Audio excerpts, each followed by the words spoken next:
shall we start? Hello, Usha madam.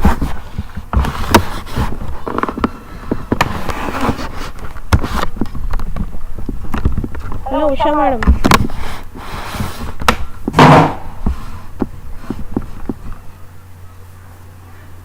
Ma'am, you have to unmute yours. Yeah. Shall we start? Yeah, I'm ready.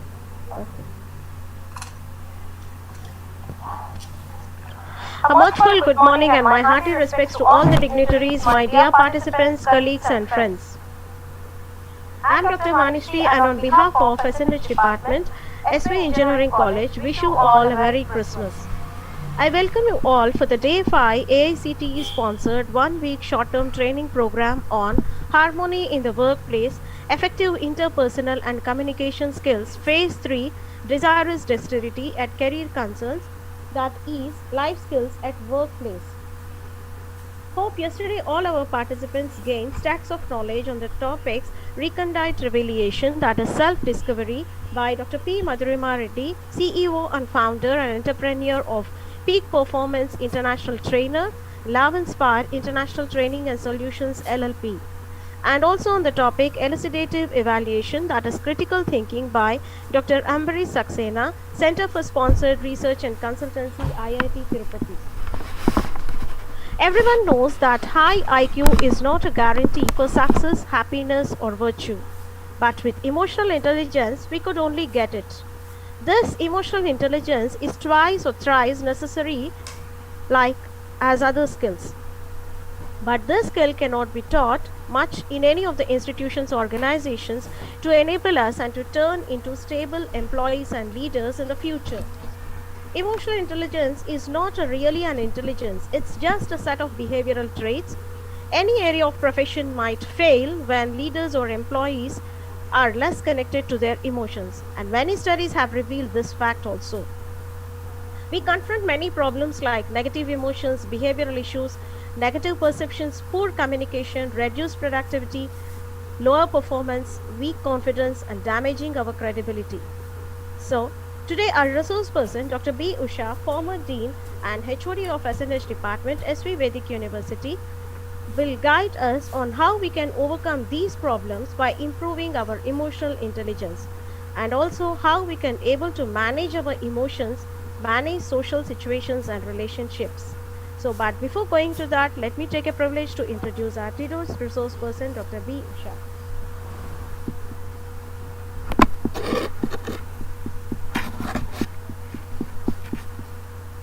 Dr. B Usha, working in the former Dean and HOD in the Department of Humanities and Sciences, SV Vedic University, Tirupati.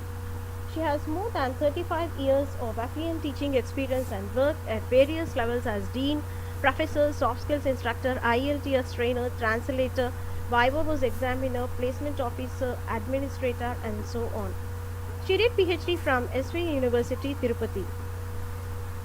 She is registered with the Queensland College of Teachers, Queensland, Australia, and also qualified as IELTS trainer. She is associated with many professional bodies, such as she is a member of LTI India and member of IIT EFL UK and trainer of IELTS. She is an editor to many international and national journals, and she edited many books. She held a position of soft skill trainer and placement officer at Aicte. Her specializations include language and literature, business administration, Vedas and Shastras. She authored 8 books and 7 more books are going to publish soon. She chaired many sessions and also delivered many lectures as a resource person and keynote speaker in many national and international conferences, workshops and seminars. She had given talk to IAS and Air Force officers meet, auditors meets and so on. She conducted many conferences, workshops and FTPs, out of which colloquium acquired a good fame. On the panels was PhD adjudicator in different universities, that is Vellore Institute of Technology, Acharya Nagarjuna University, and also she's for TTD publications. She did a couple of projects on Indian writing and American writing for international students of Acharya Nagarjuna University. She did 5 translations of articles for Google and TTD's Saptagiri magazine. She presented more than 40 papers in national and international seminars and conferences, invited talks in India and abroad, and also published more than 35 of her scholarly articles in reputed national and international journals. She received many awards for her superlative efforts towards the reach of education, such as Best Presenter Award, Best Educationist Award for her meritorious service in the field of education, Best Teacher Award in appreciation of her service rendered for her institution and students. So, we welcome you, ma'am. We are pleasure to listen your words on the topic Ardent Astuteness, that is emotional intelligence at workplace. Welcome you, ma'am, and over to you. Thank you, Vani, for all those good words. Respected principal, esteemed peers, acclaimed participants, appreciable partakers, extolled prolocutors of various sessions, a euphoric forenoon to you all. Merry Christmas. A safe, salubrious, and satiable 2021. The topic allotted to me is a highly inflammable one. So let me make it clear that I will try to place the situations as I view them. I do not mean to insult or demean anybody therein. This is a pure academic discussion with no other shades to it. You are welcome to discuss it, absorb it, or reject it. So, emotional intelligence, ardent astuteness. It is a difference that makes a genuine difference. So, before we go into the intricate terminology, ardent astuteness, let us try to comprehend the components of the topic. Vani, can you start the PPT, please? First slide, yeah, thank you. So before we go on to the intricate terminology, ardent astuteness, let us try to comprehend the components of the topic, ardent and astuteness. As it may be seen on the slide there right in front of you, grab on to let go. If you would like to hold on to one thing, you will have to forego another. You can't have the cake and eat it too. Similarly, when we try to enjoy life, we need to leave certain things. That is, we need to manage certain things in life. This is ardent astuteness. The second slide, please.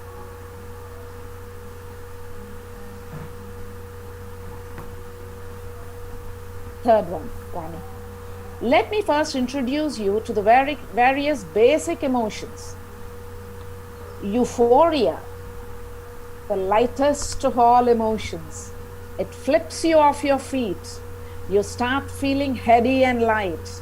You're carried away into the clouds. You feel you can do anything. Next slide, please. Sorrow, the heaviest of all emotions. You feel very low and in the dumps, ready to break down any moment. You feel you're fit for nothing. The next slide. Fear, the strongest of all emotions. It has two phases, fight and flight. Option depends on circumstances.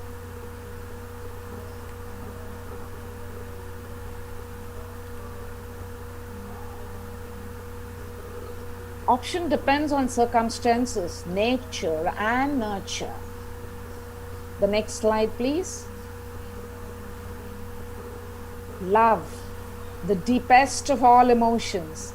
This is all encompassing, makes you the darling of all, gives a sense of completeness. Next slide, please. Anger, the most dangerous of all emotions. The emotion that makes you lose control over yourself very easily, turns you blind and deaf, turns you into a brainless git, hurts you more than others.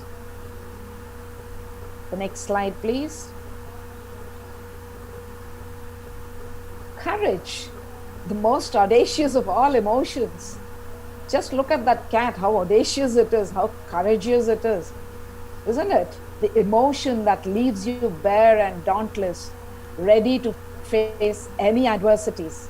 But sometimes it may turn you blind too. Next slide, Vani.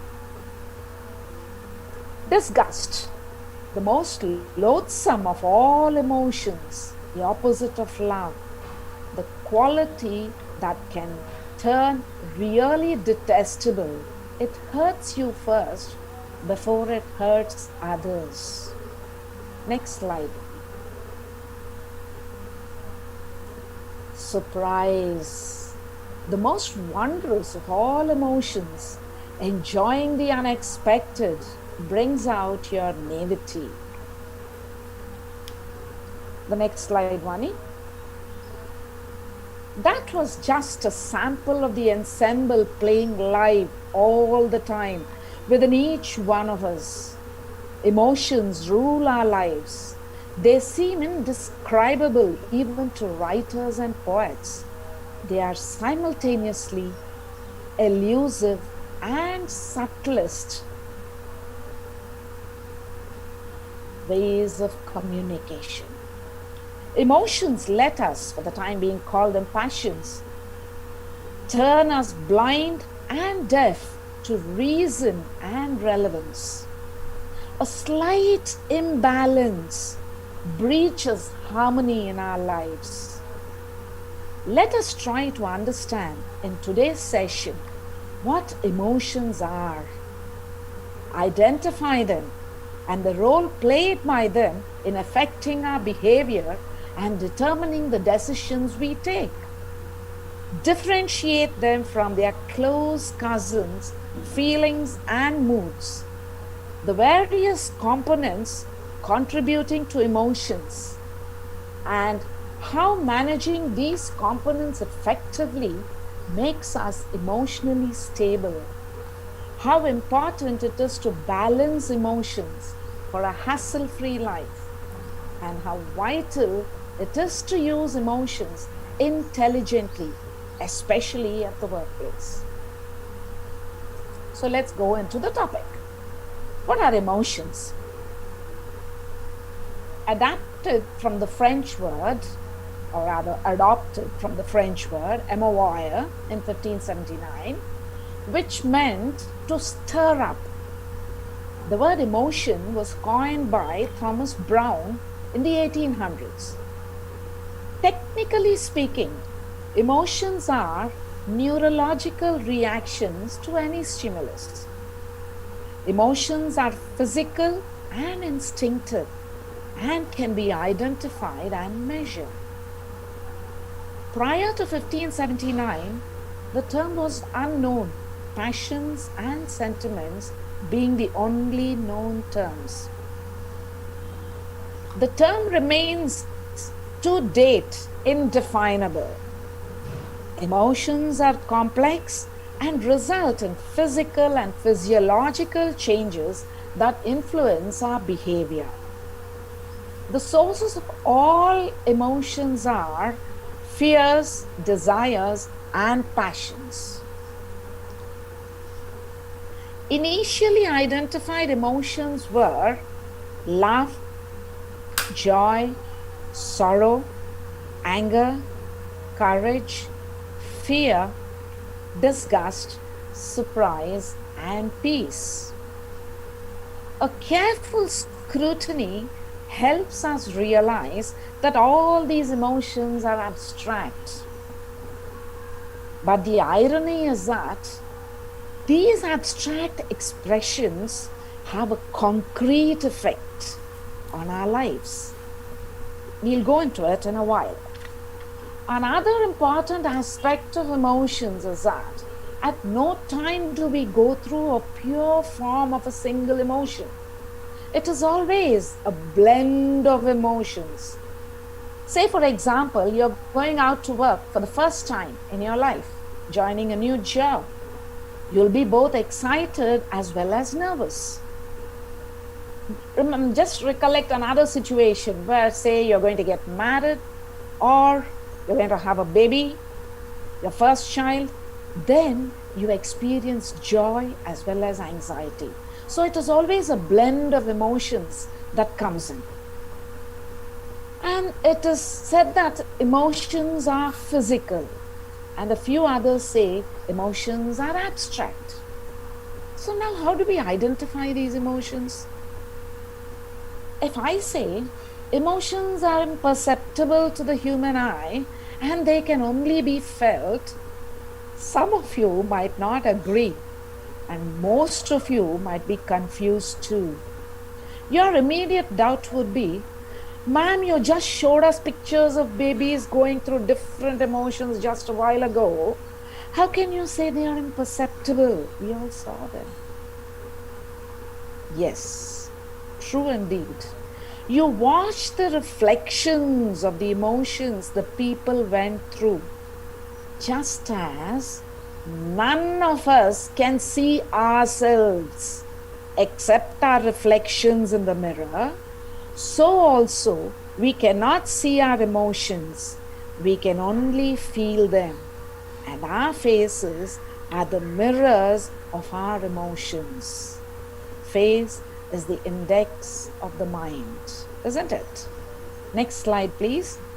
We see what we want to see, what we feel. We just don't see the truth.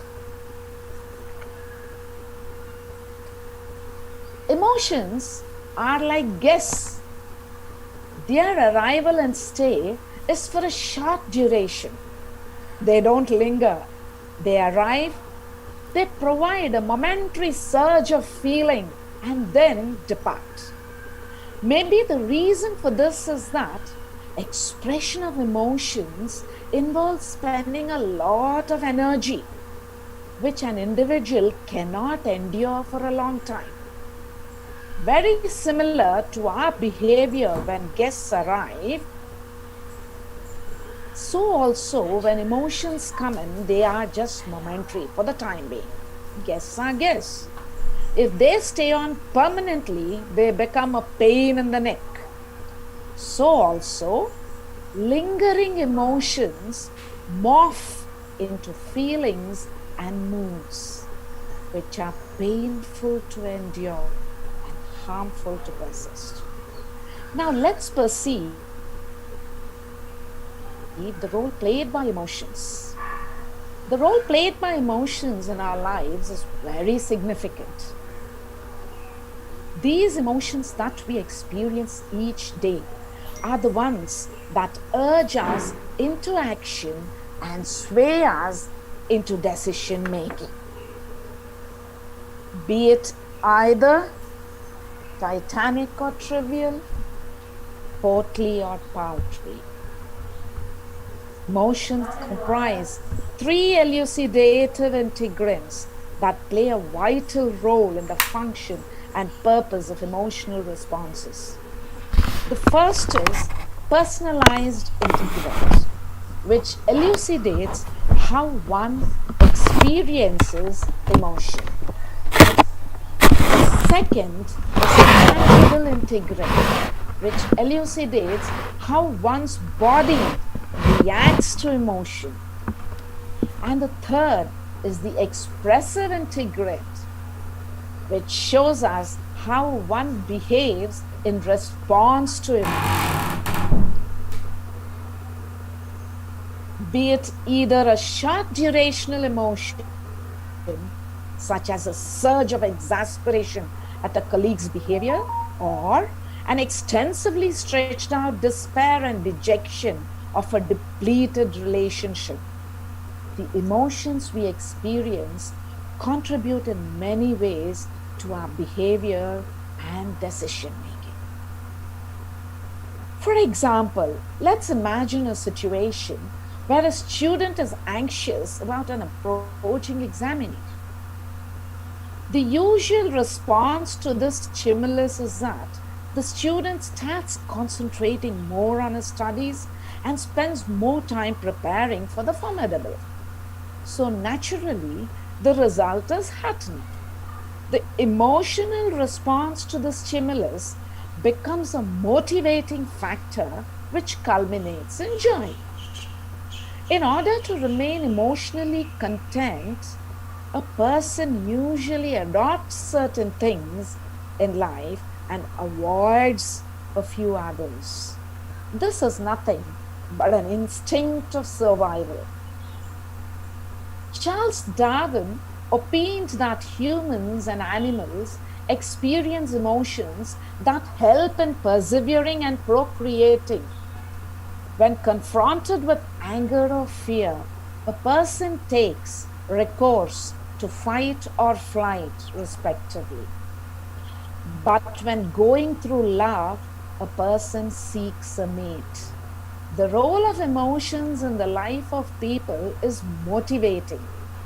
They aid in taking decisions quickly in order to maximize the chances of success and survival. The same emotions also have a demotivating effect. It only depends on the manner and purpose we use them for.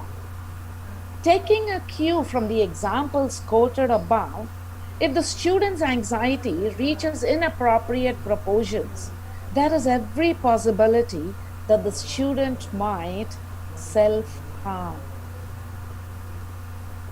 The usual practice is to divide every aspect into good and bad, isn't it? That is what we do.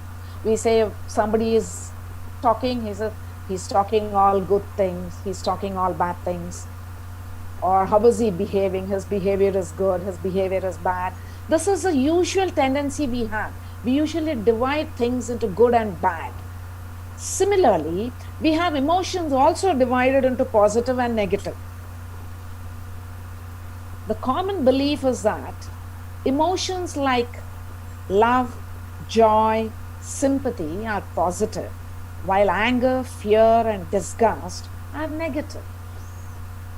Just ponder for a moment. Uncontrollable love leads to displeasure or grievance. Joy to delirium or mania. I mean, excessive joy.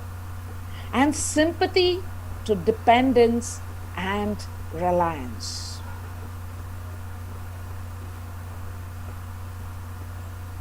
Can any one of you think of a few episodes where a few things that have happened in your life where excess of this emotion, uncontrollable things have led to this? Can you think of a few? Anyone? Maybe Vani, if somebody could give one or two.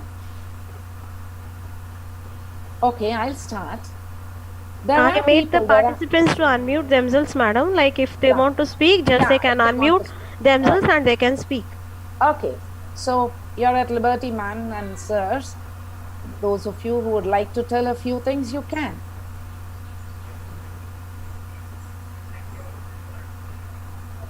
Yes? Yeah, Mr. Vidyasagar Kumar, Aisha Siddiqui and Prashant. Would you like to recount something? Hello, ma'am. Some of your experiences where excess love has caused harm. Yes, ma'am. Love is very interesting. Love is like the familiarity, like we love all the family members, but we do not love other peoples of other countries, like that hostile behavior, that dislike. So then we never love other persons who dislike me. That is love. Okay. Who's that? Who spoke now? Vijay Kumar. Vijay. Dr. Joginder, yes, you can carry on. And Joginder. Dr. Joginder, welcome. Yeah. Yes, at least at the old age, we should, whatever wealth we are having, or properties or whatever wealth we have generated, if we give it to the our near and dear, our children, so maybe that if they have got everything, so then we will be unproductive. So in that case, if we show extra love and give all properties and everything to them, then we will not have anything. So in that case, extra affection will lead to our miserable life. Yes, Dr. Joginder, that was a wonderful thing. Thank you so much. And here I even have Ms. Dr. U. Thanesh. He says that excessive love in the form of pampering kids can spoil them. Excessive anger in the workplace can ruin our career. Yes, that's good, Thanesh. Thank you. Thank you so much. Yes. So there are parents who refuse to cut the umbilical cord, especially mother, the umbilical cord, the mother, yes, until it turns into a noose around the child's neck. Isn't it? Unnecessary interference. And sympathy also, which we consider to be a positive quality, positive emotion, actually creates a sort of a dependence and reliance in the other people, which in the long run might prove to be a negative thing. So we need to balance these. So let us move on. Let's see how things go. So while sometimes what happens, mild anger, mild or moderate anger, is really essential when you want to drive home your point. Sometimes, yes, it is essential. Very similar to moderate fear, which proves to be a motivating factor. So any emotion within moderate limitations is positive, and any emotion without moderate limitations is negative. As quoted by Aristotle, anyone can be angry. That is easy. But to be angry with the right person, to the right degree, at the right time, for the right purpose, and in the right way, that is emotional intelligence. Now, where to begin and where to stop? That's the quandary. We'll try to disentangle it today. Okay. So let us try to understand the three elucidative integrants that play a role in the function and purpose of emotional responses. So the first one is a personalized integrant. It is also known as a subjective element which individualizes emotions. Vani, can you play the slides? Next slide. You'll have to play it. It's a video. Both are videos. You have to play them one after the other.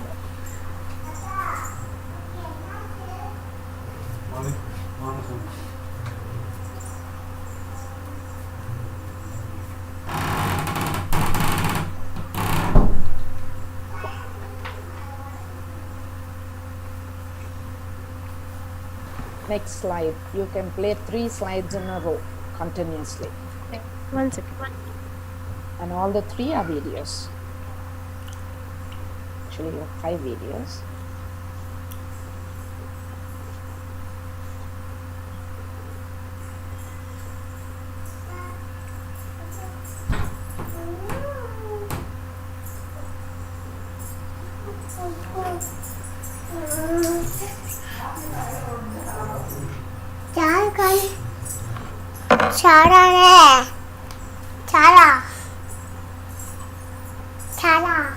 Go on to the next slide, Vani. Yeah.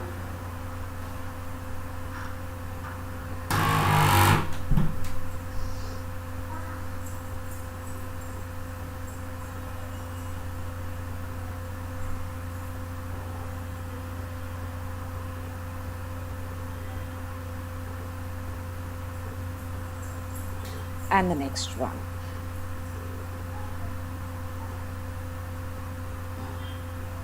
Yes.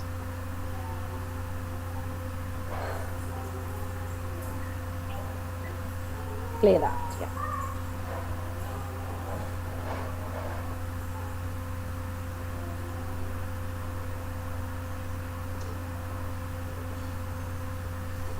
Do we always feel the same degree of anger? whenever we lose our temper? No, definitely not.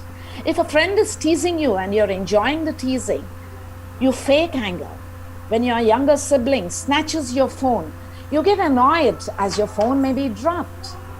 When you're continuously cautioned by elders, you get exasperated.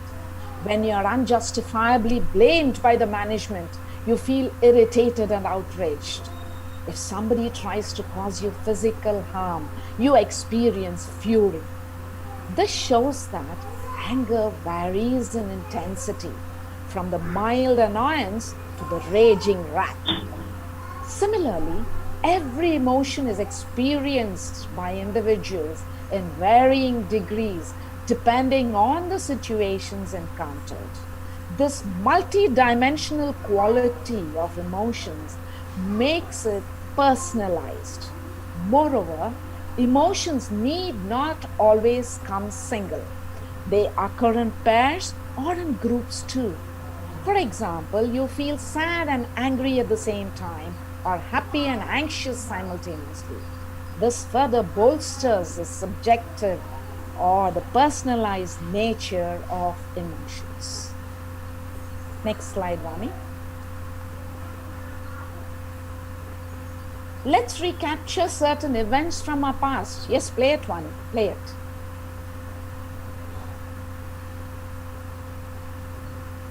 When you go out on a date, or the first time you saw or spoke to your fiancé, do you remember the uneasy but pleasant feeling? Where did you feel it?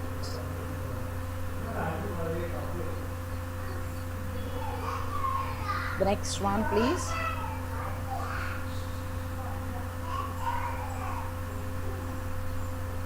The next one.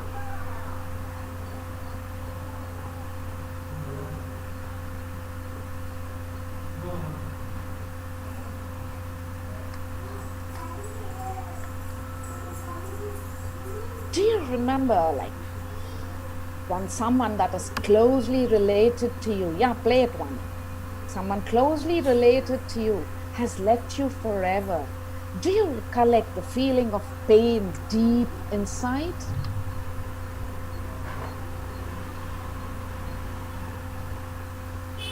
Yeah, the next one too, Rahman. Sir देखो, sir मैं बेशक speed में ना रहा हूँ, लेकिन दीक्षा तो मैंने भी ली थी ना, ठीक है, मैंने वो काम नहीं किया, तो मैंने आज भी उनको ये कहा. The next one, Vani, and play it.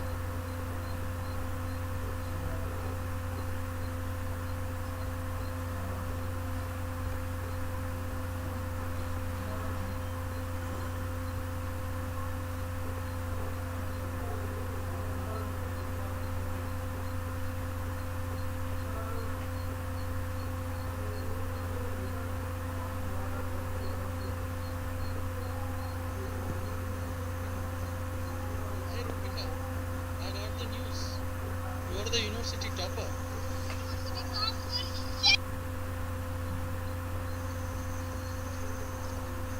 Hey Rupika, I got the news. You are the university topper. Yeah, you can stop that one. Do you remember the feeling that emanated from you when you achieved your goal in academics, making you feel heady? The next slide, Vani.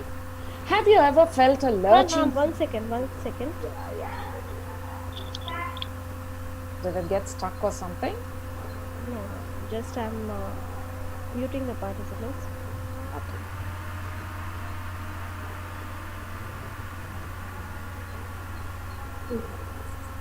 Yeah, you can play that. Yeah.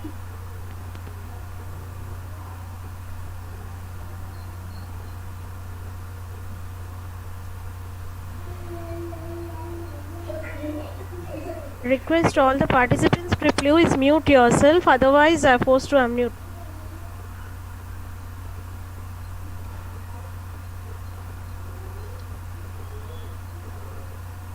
Have you ever felt a lurching sensation in the pit of your stomach, in anxiety when your job is at stake? Or your heart palpitates in stress when the college management is unjustifiably blaming you?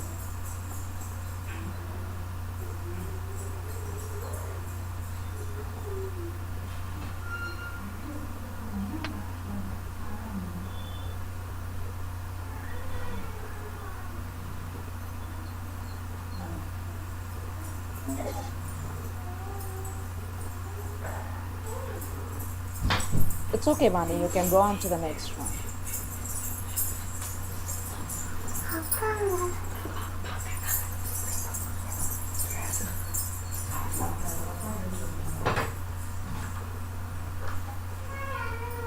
Yes. The feathery light feeling in the heart and head when you are praised by colleagues and students.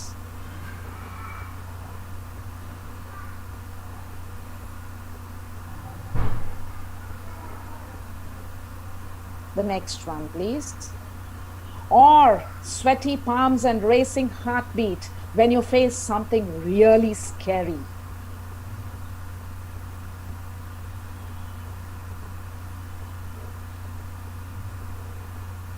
These are clear indications that emotions are tangible.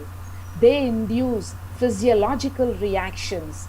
Each time a particular emotion is experienced, some part of the body is involved, clearly proving that emotions do affect bodily organs too.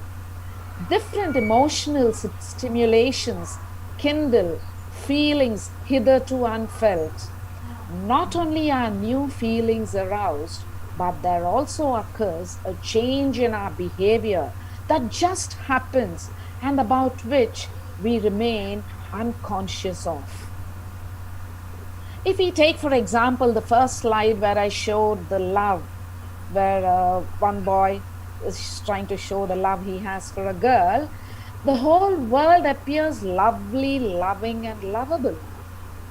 If you take the second slide, you will see that it changes you into a person who views only the dark shades of life always, forgetting that darkness is a part of life. It's a part of light. You need not go back one, it's okay. This is the second one, yes. The third instance might make you confident and sometimes proud. The next instance makes you feel hopeless, however much you try to reassure yourself. It makes you feel the pain to such an extent where you push yourself into a notion that hard work is not recognized and it is better not to work at all. This is a conclusion we come to, and there's every chance that you turn a cynic there. And praise, on the other hand, boosts you into believing that you are the best. Unknown to you, the praise might be flattery, which is not true. Believing the flattery, there's every chance you'll start moving around with your nose high up in the air. And experiencing fear can cause a lot of mental trauma. Not only is the behavior of an individual affected, but also there will be a drastic shift in the personality. Okay. Then there is one more aspect to these emotions. They strongly influence memories. Any memory that has a link is likely to be remembered for a long time. Don't play it, one, not yet. The third and the final behavioral or expressive integrant is what actually we are all very familiar with. Trying to interpret the facial expressions, the body language of people around us by observing them closely is considered easy by many. Yes, for some symbolic expressions like smiling when happy and crying in sorrow, it may be true. But we need to consider the cultural, social, economic, political, and national backgrounds when assessing. Next slide, please. Just play them one after the other, the next 3 slides. No playing. No, don't play that. Just leave it. Slide. A farmer may smile when he secures a good crop. Next slide. But always remember, emotions vary in intensity from person to person. For a smile to appear on the faces of a businessman or politician, different levels of achievements are needed. Yeah, you can play the slide. This and the next. Not this. Not this. Go on to the next. Yeah. This is how a politician smiles, isn't it? And then go on to the businessman, the next one.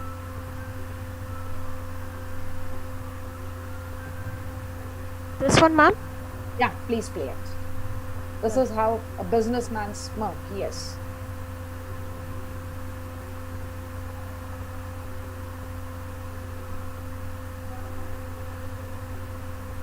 Yes. And the next slide.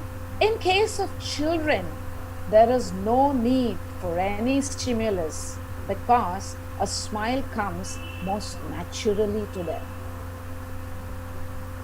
In this context,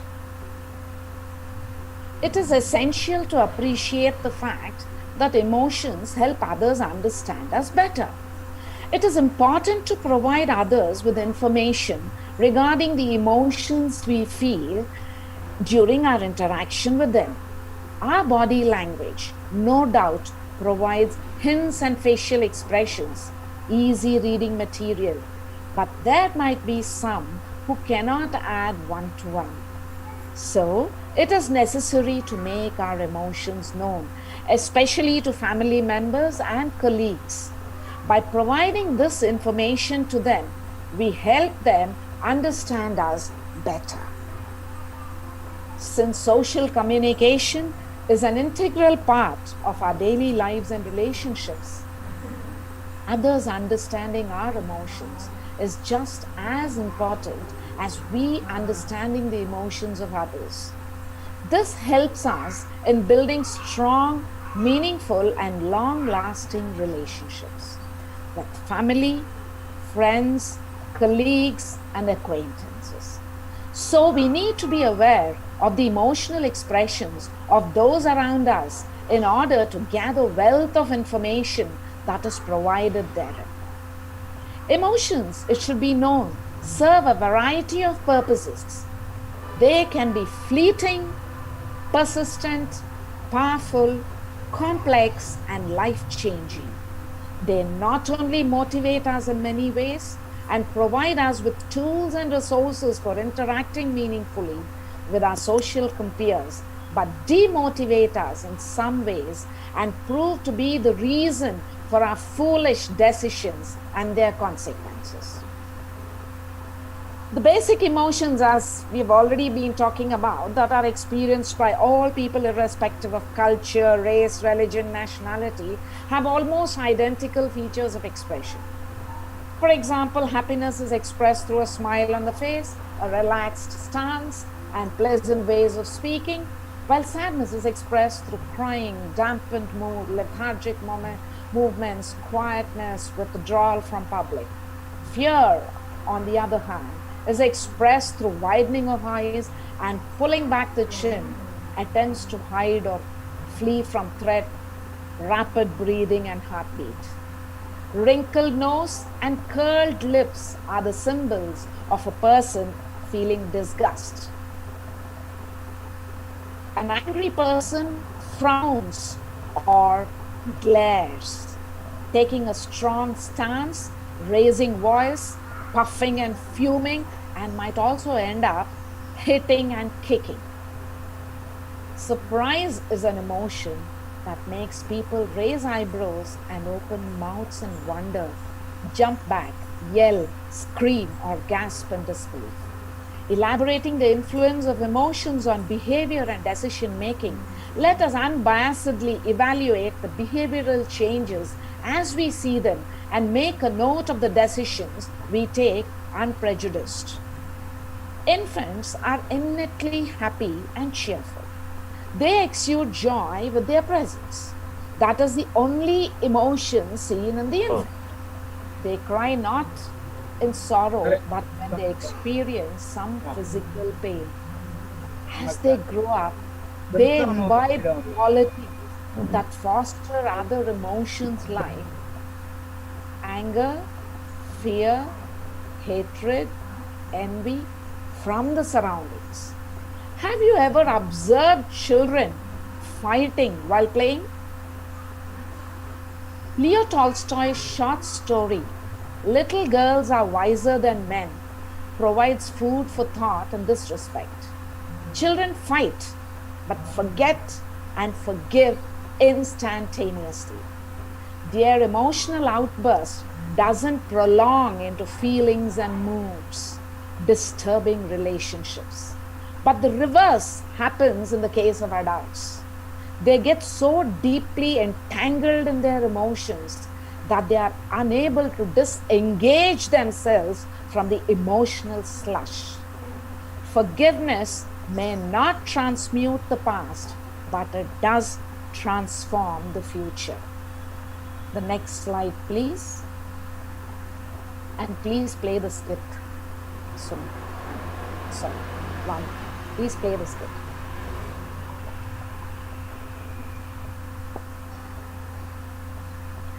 Are you able to like listen the voice, man? Hear the voice? Hear the music, sorry. Yeah, please play it. Let me see. Yeah, softly. You have to increase your volume. Yeah. Better.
So this story provides us with wisdom that is needed to manage social interaction.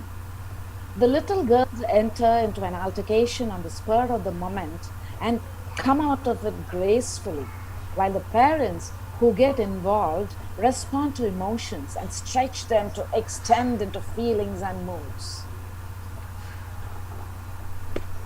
Now let's see the difference between emotions, feelings, and moods. Let's try to evaluate that. Emotions are chemicals unleashed in reply to a precise stimulus. Our brains take about a fraction of a second to identify the stimulus and about another fraction of a second to produce the chemicals throughout our bodies, not just in our brains. And a kind of a feedback loop is formed between our brains and our bodies. The whole process lasts for about a few seconds. Next slide, Vani. The terms feelings and emotions are used as synonyms, but they are not interchangeable. Though they have certain similar elements, there is a marked difference between the two.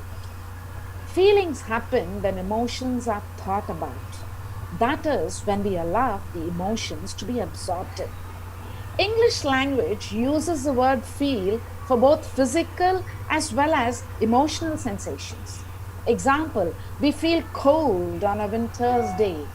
And the same thing, she feels cold, she cannot cry. You can see the picture of the Mr. Professor Snape, the cold look on his face, isn't it? That's also called cold. This is a clear pointer to the meaning of feeling. It is something we sense. Feelings permeate through the mind as the chemicals that cause emotions are processed in our brains and bodies. Feelings are often intensified by an intermingling of emotions and last for a longer time than emotions. Now, what are moods? Moods are more generalized. They are not restricted to particular incidents, but are a consequence of a collection of inputs. Several factors like the environment, weather, lighting, people around us, or physiology, that is diet, exercise, and health. And finally, our present mental state, that is how attentive we are, what our goals in life are, what are the activities to be completed. All these have a thorough impact on mood.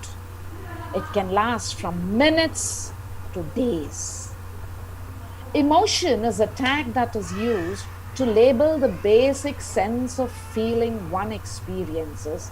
For example, defining the experience of positive, stimulating arousal or excitement, which, because emotions are a consequence of stimulus, they are reactions to and generally about certain happenings. They tend to manifest immediately or very soon after an occurrence. Emotions tend to be profound but momentary, which usually work hand in glove with facial expressions, body language, and physical sensations.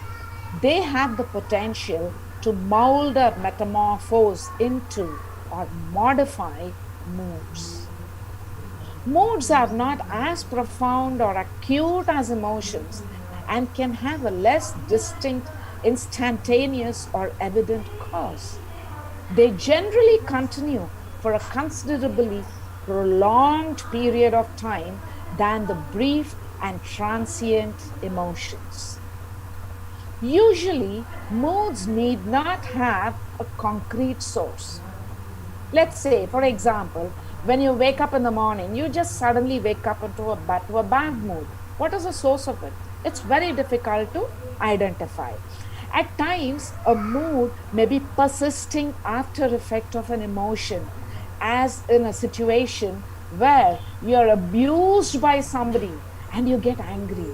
After the outburst of your anger, after it is over, your irritable mood will continue to persist. You will be apt to get angry at the slightest provocation. Sometimes, when the mood tends to persist, it progresses into an emotion. When you are in an irritable mood, you become susceptible to anger. When you are in a melancholic mood, you are prone to sadness. Therefore, a mood at times induces an emotion. Next slide, Vani. Certain biological conditions at times result in particular moods. A person who's suffering from indigestion or insomnia continues to be in an irritable mood. The next slide, please. In conditions where a person is addicted to stimulants The mood prevails in absolute exuberance, strong emotions which are denied free expression, and unresolved emotional conflicts persist in the form of mood. Difference between the usage of the two terms may be identified from the following sentences. You will very clearly understand. He is in a bad mood, or he is a moody person, if you say. He is a moody person and he is an emotional person. You definitely know that there is a difference between these two, isn't it? The next slide, Vani. Blind belief in traditions and social customs ignites emotions, which irrepressibly spark off into violent moods. If a girl of one caste or a particular faith marries a boy of a different caste or faith, the traditional sentiments of adults are hurt, resulting in many honor killings. Is there really honor in those killings? Isn't it stupidity to fall a prey to abstract ideas? Isn't it barbaric to kill people just because you are unable to control your emotions? And we call ourselves urbanized, sophisticated, refined, polished. I don't know what other titles we give ourselves. Killing happens at two levels. One is physical and the other emotional. Frenzied emotions go astray, leading to hysterical moods, inciting physical eliminations. Furious and maniacal physical power, unbridled, instigates emotional extermination. Both are equally horrible and should be abhorred. Now that we have an idea of emotions are and how they differ from feelings and moods, let's move on to the term intelligence. According to the Oxford Dictionary, intelligence is the ability to apply and acquire knowledge and skills. Adopted from the French word intelligentsia, the root of which being intelligia, which meant to understand. Intelligence is a talent or proficiency one possesses in acquiring and applying knowledge of a particular area. But if we think a little deeper, there is a glaring anomaly in this term. Let me explain it to you. We already realize that emotions are abstract stimulus. Do you think it is possible to understand abstract things? Abstract is something that exists in imagination and does not have a concrete physical appearance. All of us are sure that emotions are abstract. Then, what is the evaluating factor? Definitely not knowledge, but sensing, discerning, experiencing, and being conscious to their ideational existence. I assume here, I would just like to make one thing clear. Intelligence, I assume, has been used with emotion in the sense of wisdom. So, emotional intelligence may be defined as being conscious of one's own emotions and that of those around us, and apply the astuteness that's discerned sensibly and sagaciously to achieve and prosperity. Some psychologists are of the opinion that ardent astuteness can be learnt and cultivated, while some opine that it is inborn. Let us venture to know what components contribute to ardent astuteness and how important it is to be shrewd to these. Otherwise, what happens is individuals who are not conscious of their responsibility on how to behave, think, and feel turn out to be harmful and hazardous not only to themselves but also to others. So let us move into these components. The first component is cognizance or self-awareness. Possessing the ability to be aware of one's own emotions is the first step towards achieving ardent astuteness. Awareness comprises recognizing one's own emotions, the actions, moods, and feelings that emanate from them, and their effect on others around us. Being able to perceive every emotion one feels and one's own reactions to the emotion, the extent of the reaction, its varying degrees must all be known. This awareness of self actually is not being aware of your existence, but being aware of the abstract stimulus that happens inside you. So what happens when one is happy? There's a smile on the face, stance is relaxed, and the voice is buoyant. People around immediately sense the happiness and reciprocate the same. When a person is sad, the person is teary-eyed, feels gloomy, tries to avoid company, appears dejected in word and deed. These are the reflections of emotions. But being aware of the reason for the happiness or sorrow, the physiological changes that take place inside, and in what direction the thoughts steer themselves, the degree of emotion, is that being modified into a feeling or a mood? These need to be followed closely and monitored so as to not assume alarming proportions. If it is anger or fear, you need to be cognizant that it doesn't hurt either you or your neighbor. Going on to the second component, synchronization, or also known as self-regulation.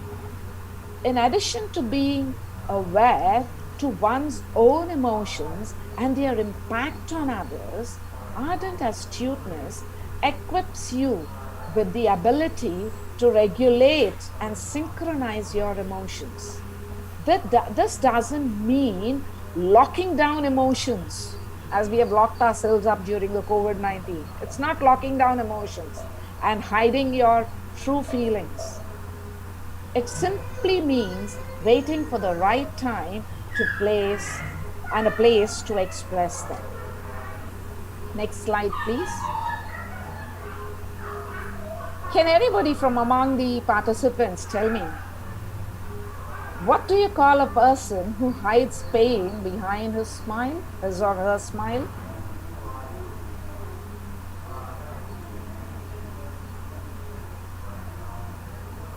Participants, you can unmute yourself and you can give an answer and you can interact with the resource person.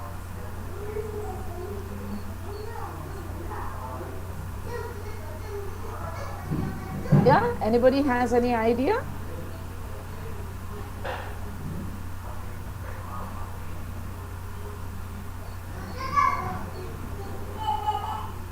Okay, he is called an eccdentisiast. ECCDENTIASIAST. Okay, yeah. Self-regulation is all about expressing your emotions appropriately. Those who are skilled in self-regulation tend to be flexible and adapt well to change. They are also good at managing conflict and diffusing tense or difficult situations. It may also be noticed that those with strong self-regulation skills are high in conscientiousness. They are thoughtful about how they influence others, and they take responsibility for their own actions. The most important quality in individuals who possess self-regulation is that they think before they act. Yes, the next slide. They will never give an opportunity to their emotions to rule them. They know very well that their emotions are unruly and undisciplined preceptors, but manageable and malleable adherents. The next component is to have an appreciable interactive skills with those whom we come in contact with. Being endowed with genuine emotional understanding doesn't stop with understanding oneself and those around us. It involves putting this perception practically to use in our daily interaction and communication. In professional settings, it is advantageous for the administration to be cognizant and responsive to the needs of the employees. And from the employee perspective, it would be rewarding if they develop a healthy rapport with the administration and colleagues. The path to develop these social skills includes active listening, verbal communication, non-verbal communication skills, leadership, persuasiveness, and all these topics have already been dealt with in the first and second phases, isn't it? So the next one is empathy. Empathy, or the ability to be sensitive to others' feelings, is absolutely essential to emotional intelligence. It is not simply recognizing the emotional states of others, but your own responses to these emotional states. When you sense that someone is feeling sad or dejected, what is your response? You might show extra care or concern, or you might make an effort to pull them out of their dejection. Can you play the next slide, Vani? Possessing this sense of understanding will actually, you can play it. You will actually improve your social relationships, especially in workplace.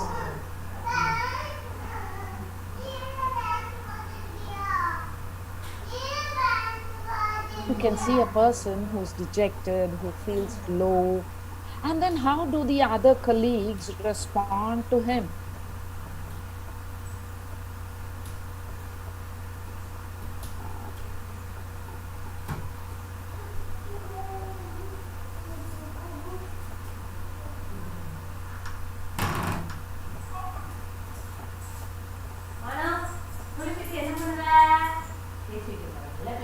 This is the way one person responds. Now let's see if there's anybody else who can show that empathy to this person who's already in dumps. See, this person appears to be talking to him, trying to boost him. Yeah. Trying to talk him out of his dejection.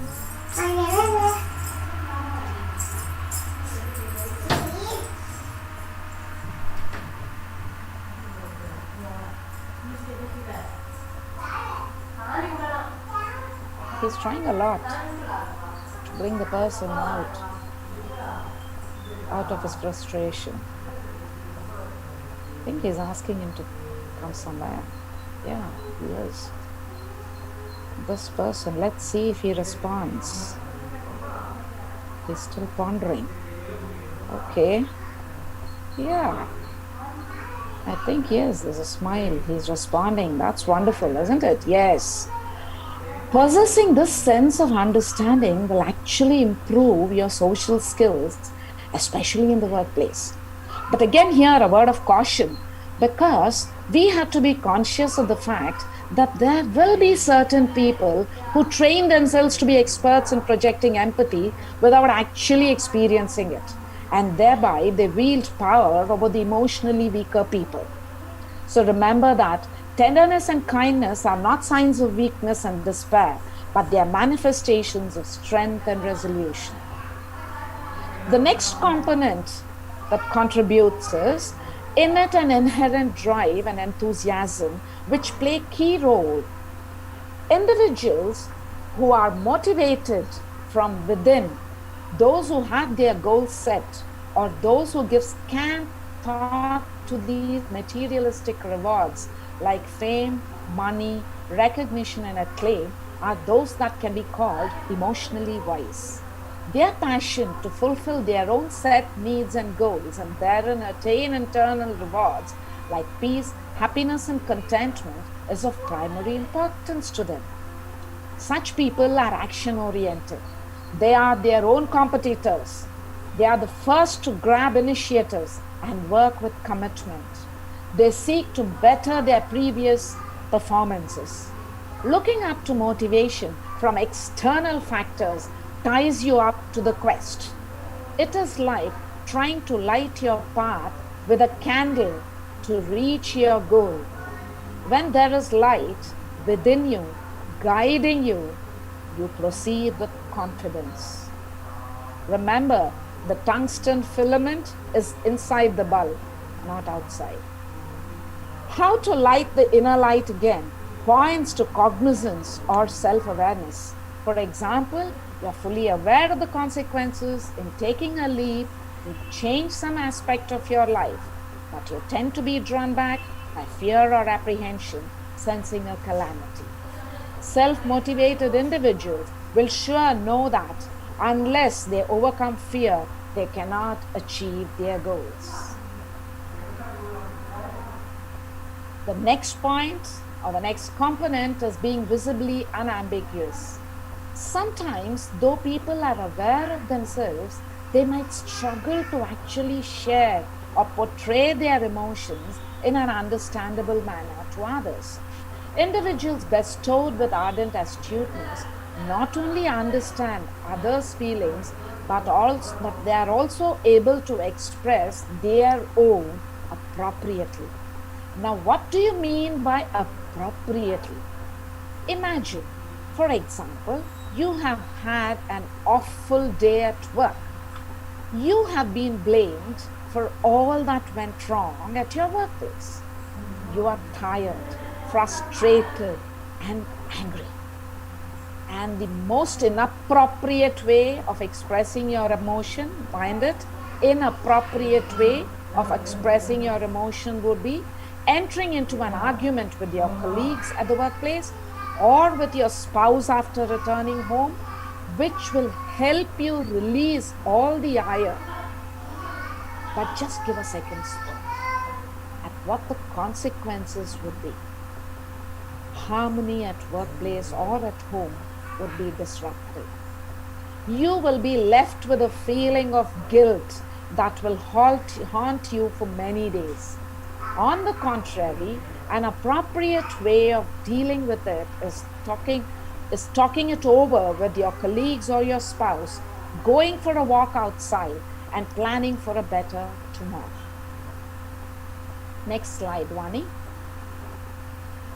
Now, actually, when we face so many problems, we see that, it's the next one, yeah.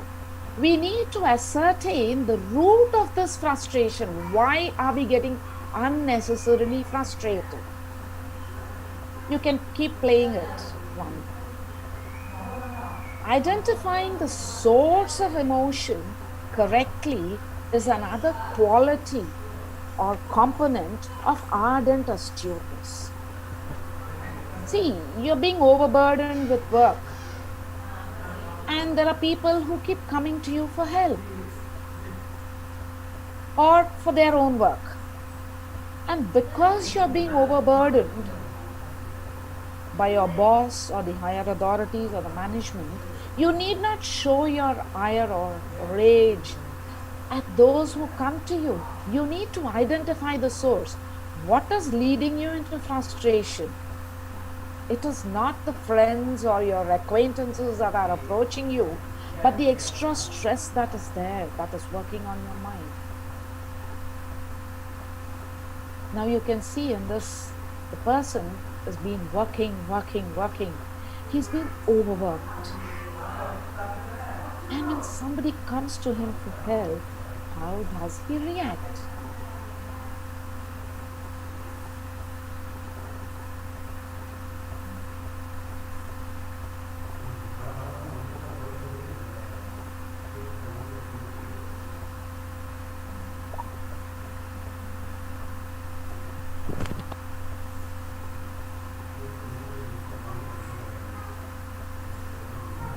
frozen. Yeah.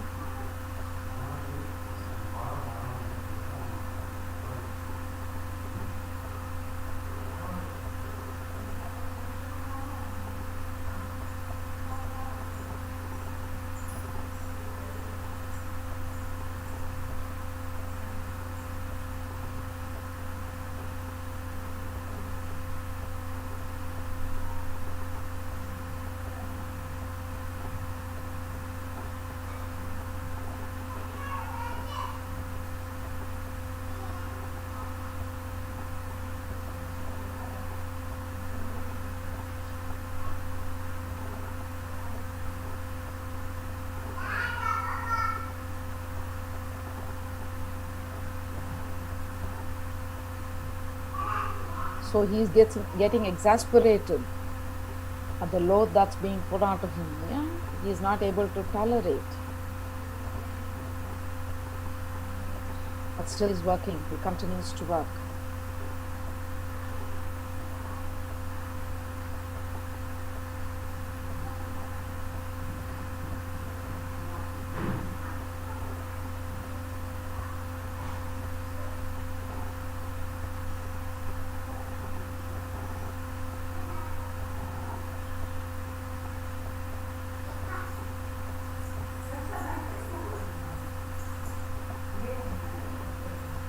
So just because you're unable to control your emotions, if you show them on to the people who are not directly responsible for that, what is going to happen?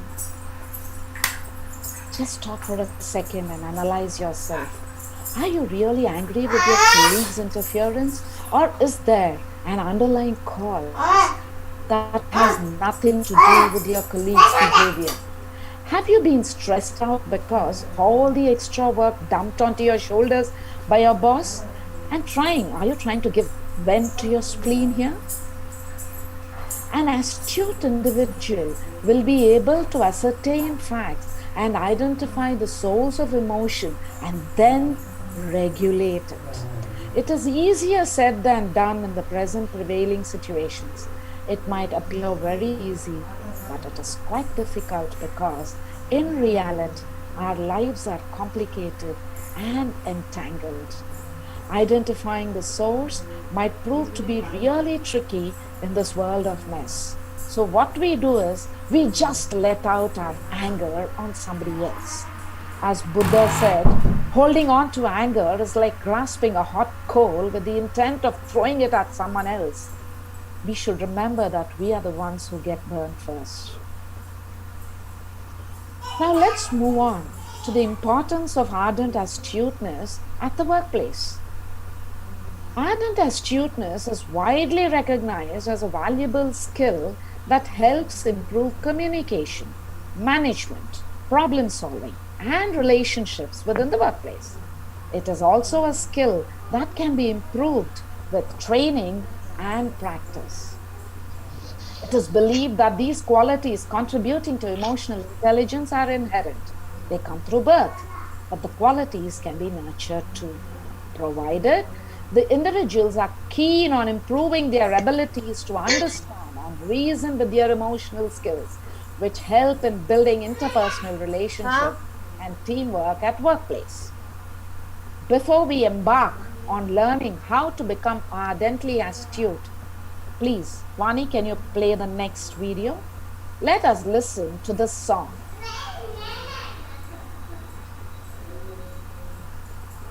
You can play the song, Vani.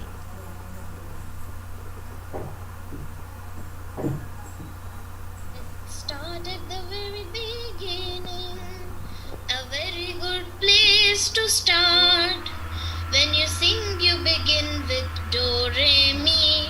Emotions, you begin with fear, joy, love. Fear, joy, love. Fear, joy, love. The first three emotions just happen to be fear, joy, love. Fear, joy, love. Fear, joy, love, oh lost and fury. Let's see if I can make it easier. Do, a deer, a symbol of fear. Re, a drop of joy and fun. Mi, the person full of love, far goes sorrow killing fun. So, loath choking heart, love, fury falling loath, tea, surprises and bafflement that will bring us back to do, a deer, a symbol of fear, ray, a drop of joy and fun. Me, the person full of love, far goes sorrow killing fun. So, loath choking heart, love, fury falling loath, tea, surprises and bafflement that will bring us back to do. Now, my dears, fear, joy, love, woe, loath, stun and fury are emotions that color our life. Once you have these emotions sorted clearly in your heads, you can go through a million different feelings by mixing them up. Loath, fear,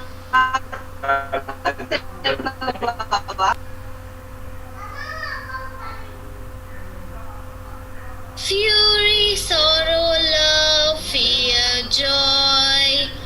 Loath, fear, fury, sorrow, love, fear, joy. Loath, fear, fury, surprise, fear, joy, fear. Loath, fear, fury, surprise, fear, joy, fear. Now let's put them into sentences. When you are alert to your own self, when you are alert to your own self, you can handle them fairly well. You can handle them fairly well. Do, a deer, a symbol of fear, ray, a drop of joy and fun. Me, the person full of love, far goes sorrow killing fun. So, loath choking heart, love, fury following loath, tea, surprises and bafflement that will bring us back to dawn. Hope you enjoyed the song. So now let's see how we can become ardently astute. Being cognizant to one's own emotions and how you react to them is very important. Pay attention to how you are feeling. As you observe the emotions that emanate in you and lead into feelings and moods, you will be able to observe how these emotions influence your responses to your emotions. Just spare a moment to assess if the things you are feeling have an impact on your decisions you make or on your behavior. As you reflect on these questions, you may find that you become much more aware of your emotions, the part they take, and the role they play in your daily life. Then the second thing is, take stock of your emotional strengths and weaknesses. Are you good at communicating with others? Do you experience bouts of impatience, anger, or annoyance often? Can you evaluate yourself to having ways of dealing with these feelings effectively? Recognizing your weaknesses allows you to look for ways to deal with them. Do you have the patience and perseverance to recognize your weakness and set it right? For example, if at a meeting you are told that there is something grossly wrong in your way of approach to a particular problem there at your workplace, how would you take it? Would you try to go through it, recheck it, or would you feel frustrated? Just ponder. Next slide, Vani. Just remember that emotions are fleeting. They are fiery, fleeting friends or fiends. Vani? Ma'am, 1 second. 2 minutes. Vani, how much time do I have? Go Yeah, up thank to you. 12:30, ma'am, Yeah, because we thank started you. at Yeah. second.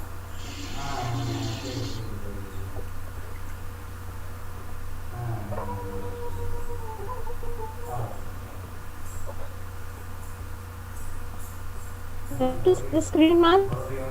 Pardon? You have to see the screen. No, I can't see.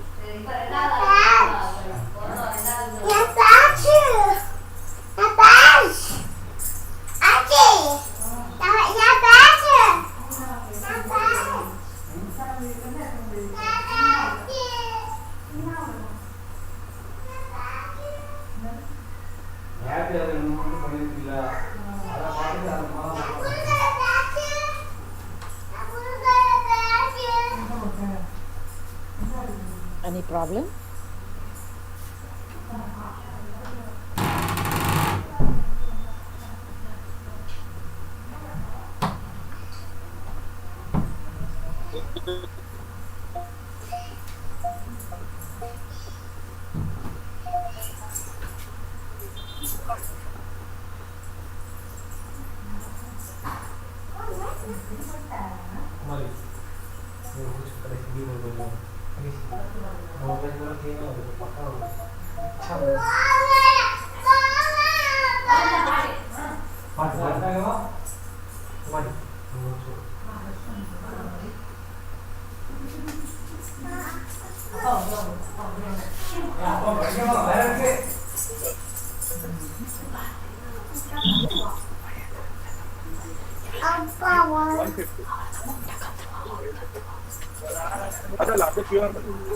Would like to continue on?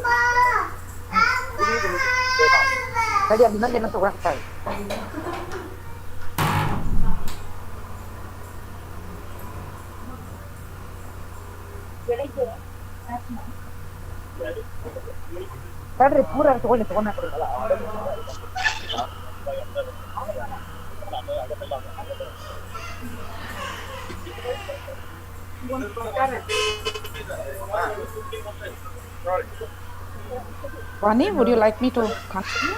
There's no problem.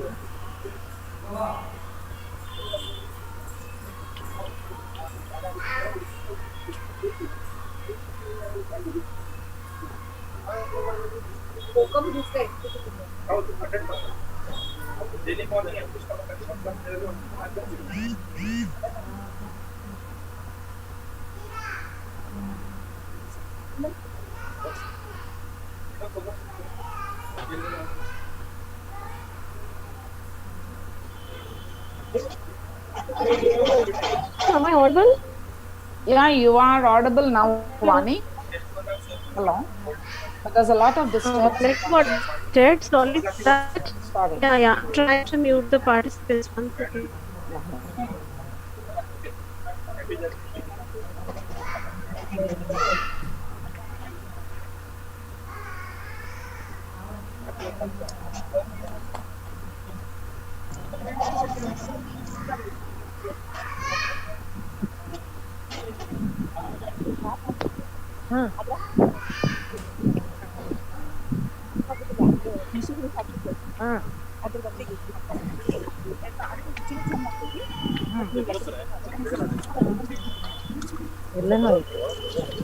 ಇಲ್ಲ ಐತಿದೆ ಇಲ್ಲ ಅದ ನೋಡಿ ಇಲ್ಲೆಲ್ಲ ಇವ್ನ ಕಡೆ ತಗೊಂಡು ಹೋದಾಗಿಂದ ಹಾಜಿನೂ ಇಲ್ಲಲ್ಲ ಏನು ಹಾಜಿನೂ ಅದಾವಿಲ್ಲ ಹಾಜಿನೂ ಅಲ್ಲದೆ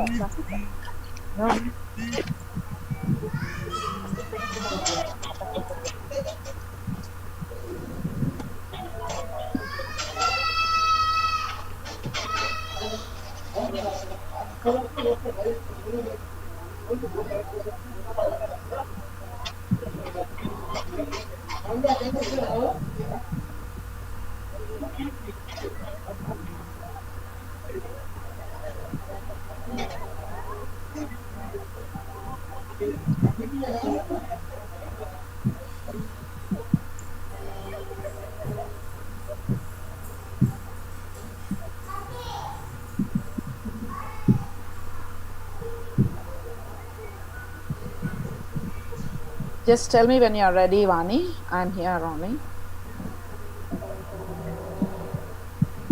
But 2 minutes. Yeah, it's okay, fine.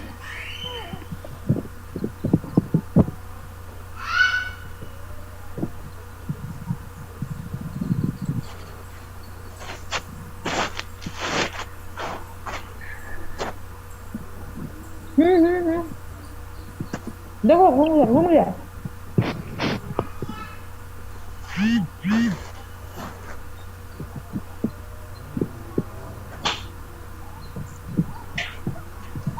I don't know where it is getting disturbance. I couldn't able to get it.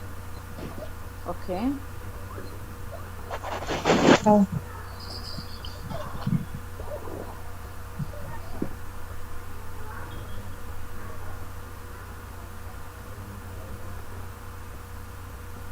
Hello. Yeah, Vani. Yeah. Sorry, ma'am. My net got disconnected.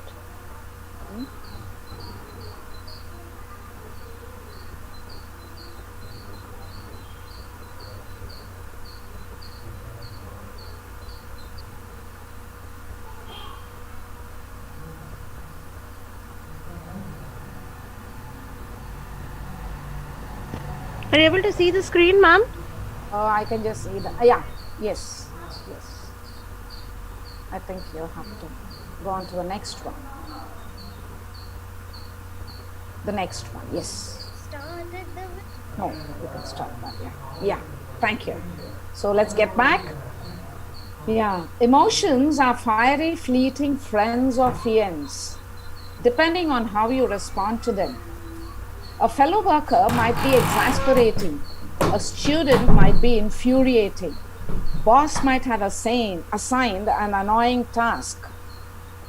Before you react, it has to be remembered that these things are fleeting, that is, temporary. They are fiery, that is, they are intense and fervent. Your response can make a friend of a fiend or a fiend of a friend. Taking rash decisions based on intense emotions can be detrimental to your long-term goals and success. Now just look at it. What's there in front of you on the slide? Emotion is our friend. Ma'am? Yes? Ma'am, Yes. could you please put your mobile aside? I think sound is getting... Okay. My mobile is actually silent, Vani, but still I'll put it aside. Okay. Is that okay? What sound is coming? Sorry. Okay. Now, is it okay? Yeah, okay. Yeah. Like this. Can I proceed? Yes, ma'am. Yeah.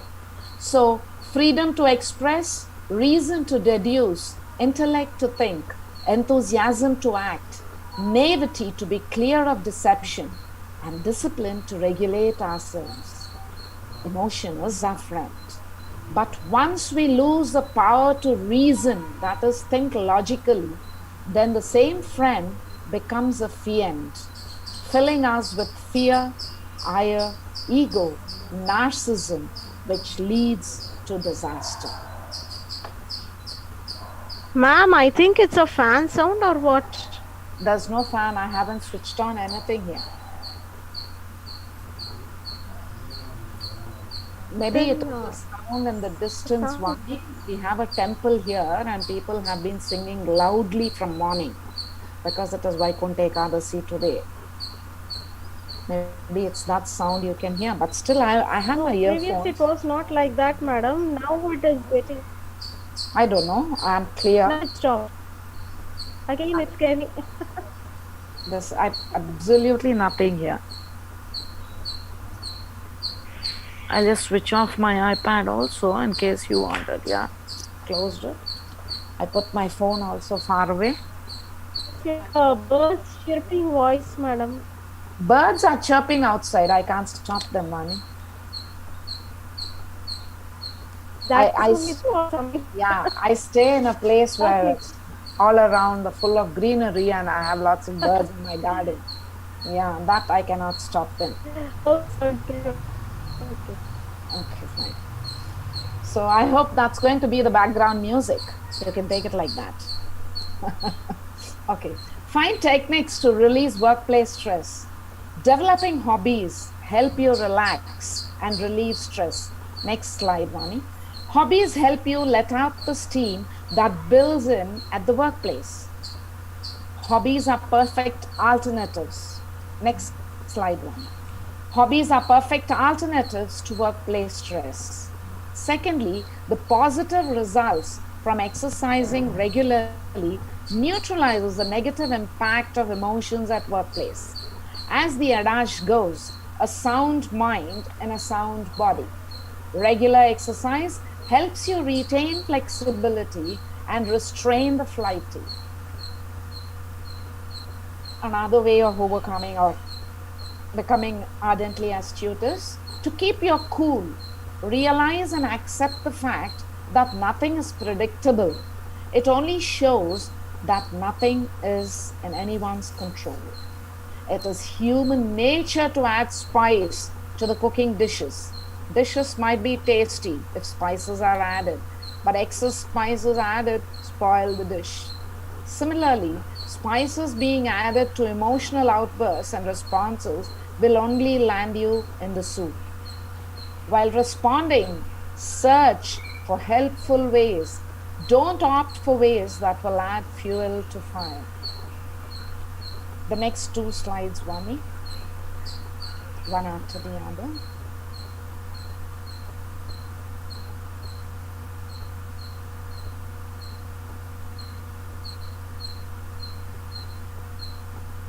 Vani, the next two slides, please. Yeah.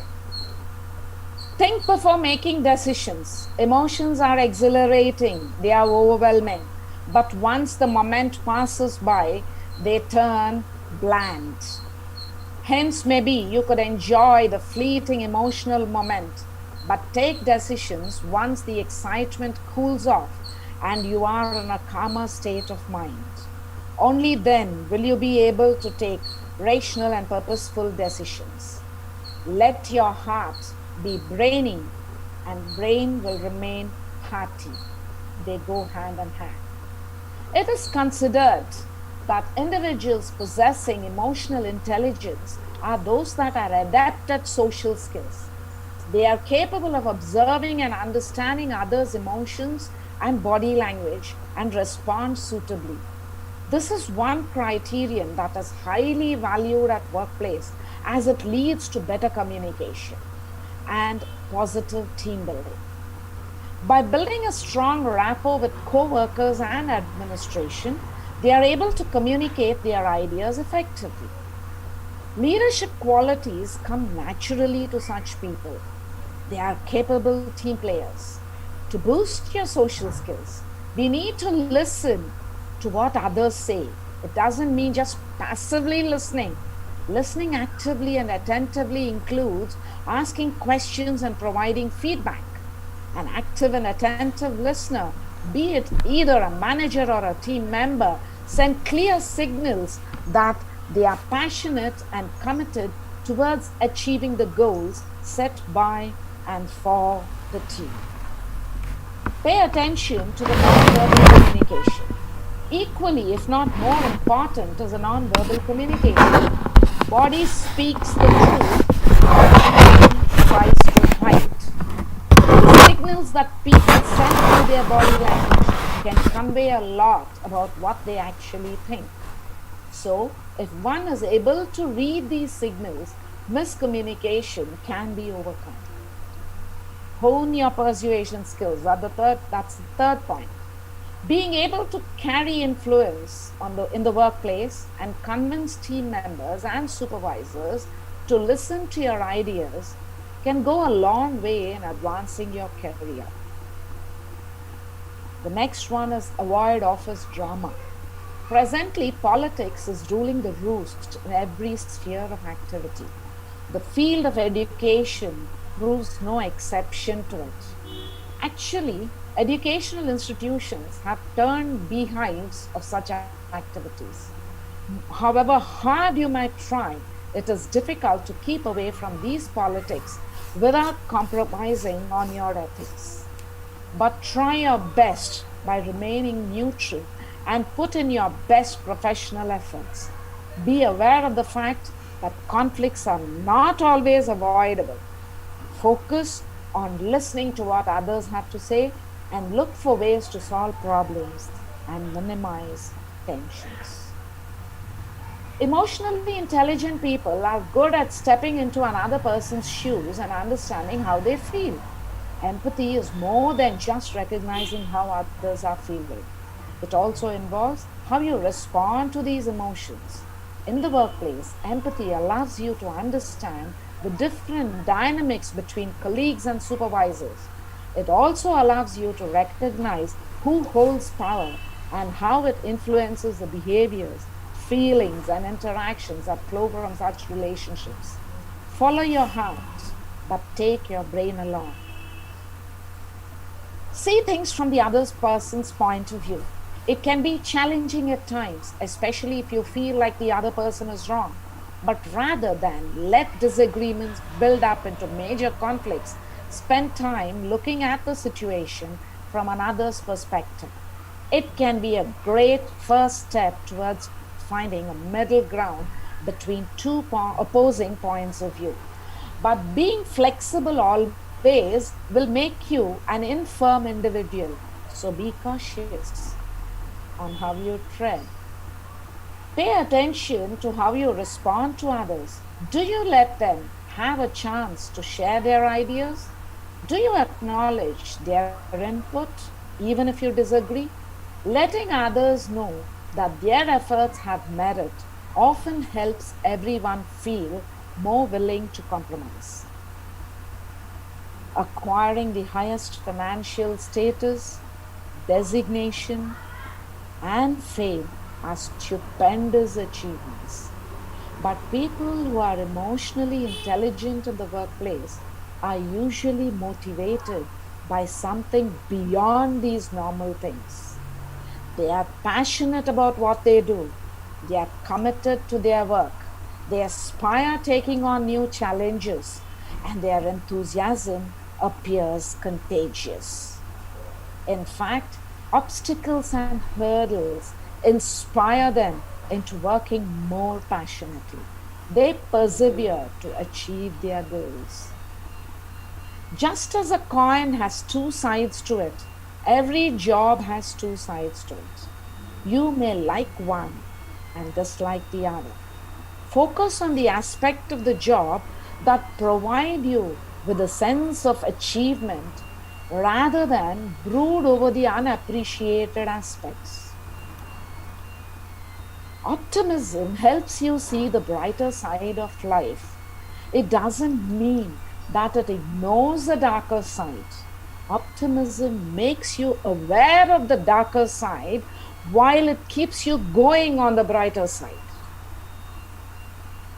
And a few other points which will help you imbibe emotional intelligence are being able to accept criticism and responsibility, being able to move on after making a mistake, being able to say no when you need to, being able to share your feelings with others, being able to solve problems in ways that work out for the betterment of everyone, knowing why you do the things you do, and not being judgmental of anybody. The next slide, Vani. On a final note, emotions are gentle lights that illuminate your path. They remain beacons as long as they are under control. Once they flare up, they are beyond restraint. The blue-eyed joy smiles on the frowning fright, trying to eliminate it with beams so bright. And arrogant pride, like a drunken, feels, intoxicated with praise and puffery heals. Then annoyance forges ahead, fostering rage, knocking reason into a staggering daze. I thus fill my heart with sensations such are both baneful and bountiful to hold on and clutch. The heart to stimulus and inspiration is the womb. The intervention of the mastermind makes it boom. Awareness, regulation, empathy, and motivation help in mending the flaring frustration. Many subtle emotions thus grow from the heart, but for some bold and blunt, scotch like a dart. A mingling mixture emotes into mood, lingering and lagging rides the brood. For not so while in the heart can live, but to the bosom some balm shall give. Anything that's good is strained from misuse, revolts and repels, resulting in abuse. Virtue turns vice, being misfired, and vice sometimes virtue unmired. Next slide, Vani.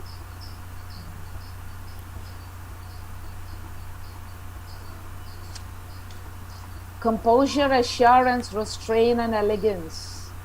These are the qualities that are necessary to help you to keep your astuteness ardent. Next slide, Vani.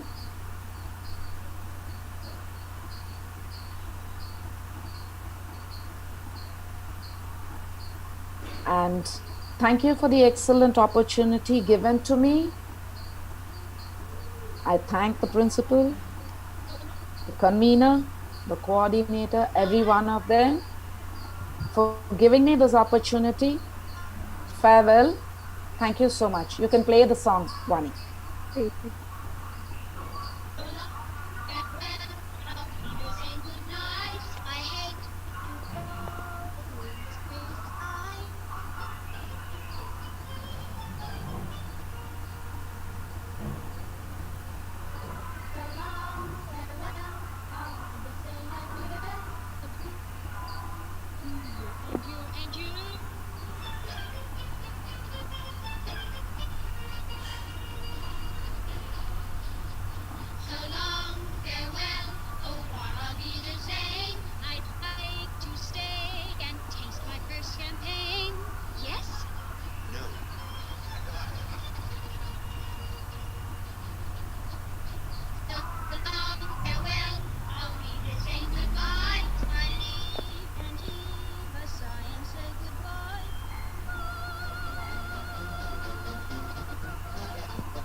It's not coordinating, Vani. Hello? Yeah, it's not going together, the sound It's and not that much of audible, ma'am. It is audible, but the sound and the video is not going together. So that's it, Vani. Thank you so much. Thank you for the wonderful listeners. Let me try once again. Yeah, see if you can play it. It'll be nice. Because I'd like to say bye to 2020. Welcoming the 2021. Ma'am, it's getting or not? Pardon? No, it's not coordinating, one. It's okay.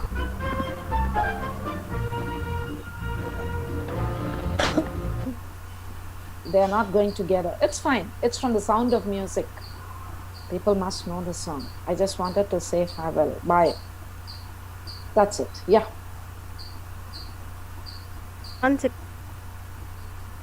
Any questions?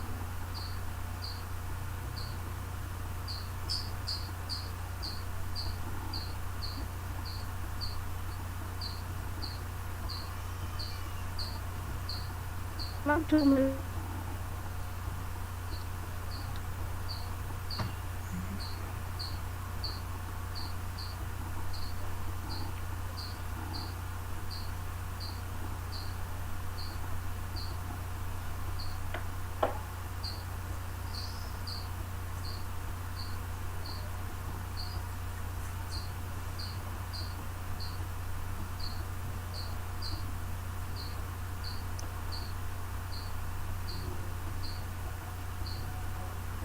I thank all the participants for their chat, their appreciation. Thank you so much. Yeah, thank you, ma'am. It's really an fantastic and super presentation. Your entrancing words are really spellbounding and gripping. You made us to understand the different kinds of emotions in respect of a race, culture, and so on, with live examples of facial movements like smiling or scowling, simple behaviors like crying, laughing, saying, surprise emotions like jumping, Vani, complex emotions like, yeah, one yeah, second. I just wanted to tell one small thing. I am really thankful to all my students who have made this possible for me. Their emotional bondage with me. Each one of them is in a different place in India, but all of them have managed to contribute, that they came forward and they did it for me, and as you have seen in the skits and the small things.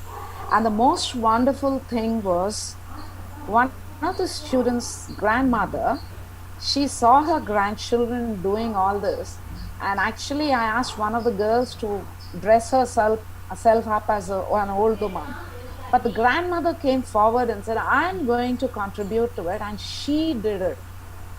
I'm really thankful for all the love and affection, for all that emotional bond they have with me. Thanks to every one of them. I mentioned this because I just wanted to know. I wanted all the others to know how much they have contributed to this presentation. Thank you, my dears, all of you. I know all of you are listening. Thank you so much. Yeah, we thank to your colleagues, students, and their parents, grandmas, and as well as children. Thanks a lot, madam, for conveying such kind of information with their facial expressions, and which showed and made us to understand with their live performance, and which makes us sentient.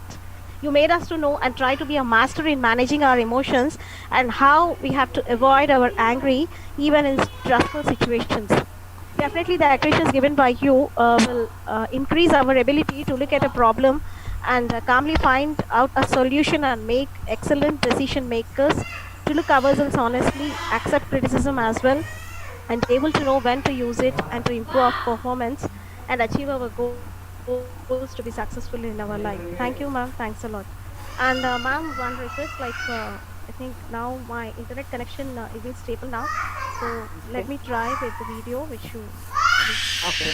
More importantly than that, let's see if anybody has any questions, Mani. Let me go with the last You one, can ma'am. try. Yeah, please. So long, farewell, I'll be there saying good night. I hate to go and leave this pretty sight.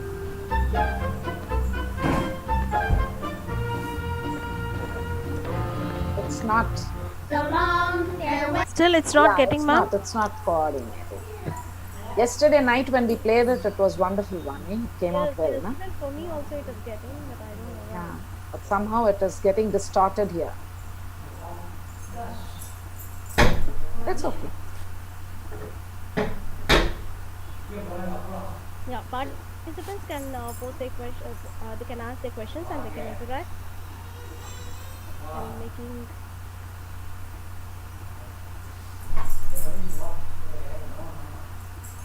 Yeah, I gave an option to unmute yourself that you can interact with the resource person.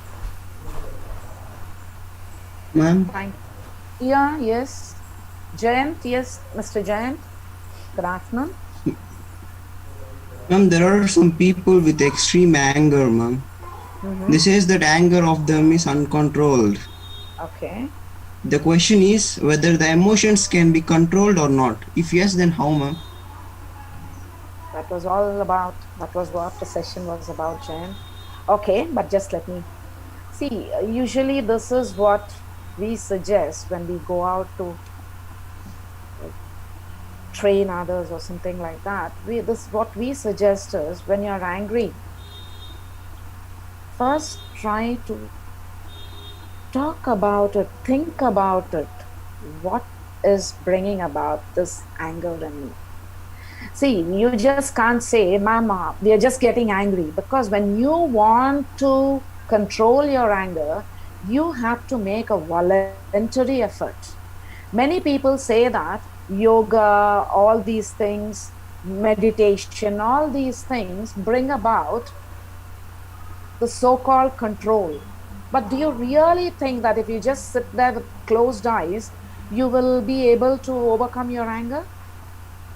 I'm not demeaning yoga or meditation. They are good. But are we doing it in the real sense of the term? What is the meaning of meditation? This is what I've been telling you. Self-awareness. Meditation is nothing but to be aware of our own selves, how our emotions are changing into feelings and moods. Are we in a position to control them? What is the source?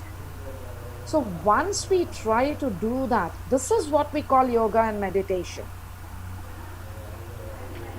That was what our people told us long ago. That was the reason they said yoga is good. But how many of us are able to do it now? Can we keep ourselves quiet for a split second? How many of us could wait for Vani when she lost that connectivity? How many of us could wait patiently? So when you have to overcome your anger or fear or whatever emotion it is, you first have to make a voluntary effort, telling yourself, I am going to conquer my anger. So it will take time. It will not just happen like that. No, it will not. It takes time. You have to monitor yourself. You have to train yourself. And over a period of time, you will get it. Nothing is impossible. Nothing is impossible. But it takes time. So when you get angry, just try to pause for a second. Think about it. What is the source? Nip the source. Everything is solved. Are you happy with my answer? Or? Yeah, ma'am. Yeah, ma'am. Absolutely. Thank you, ma'am. Thank you. Thank you so much, Jack. Ma'am, good afternoon. Am I audible? Good afternoon, Dr. Joginder. I've been watching you for the past 4 or 5 days. I've been there live. You've been an active participant. Thank you. Yeah, please. Madam, can you tell how to differentiate between a fake and genuine smile? Yeah, that was $1 million question, isn't it? Yes. As far as I could understand, a genuine smile begins in the eyes and ends on your lips. But a fake smile just wanders around your lips. It will not touch your eyes. However much you try to appear smiling, when there is no smile in your eyes, it is a fake smile.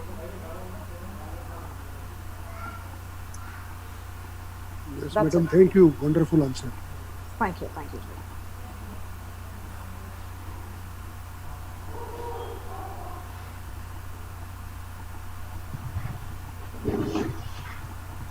Hello. Good afternoon, ma'am. This is Vidyasagar. Good afternoon, Dr. Vidyasagar garu. Cheppandi. Tell me. Yes, sir.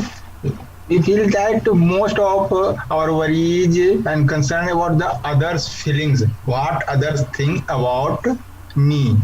How can we minimize this type of effect, that what others thought about our actions, our attitudes, and yes, yes, ma'am.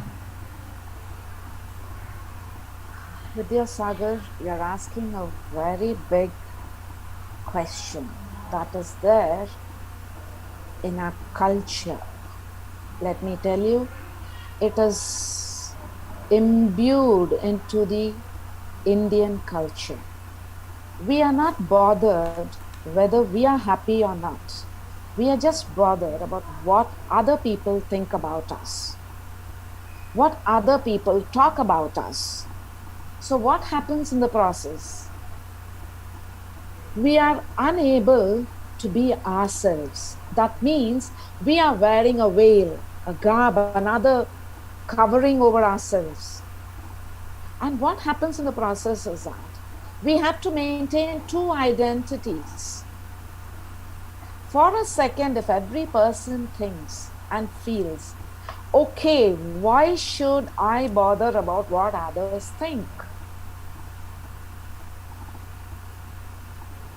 We can be honest and truthful and mind that, let me say, nobody in the world is bothered about us. We think that.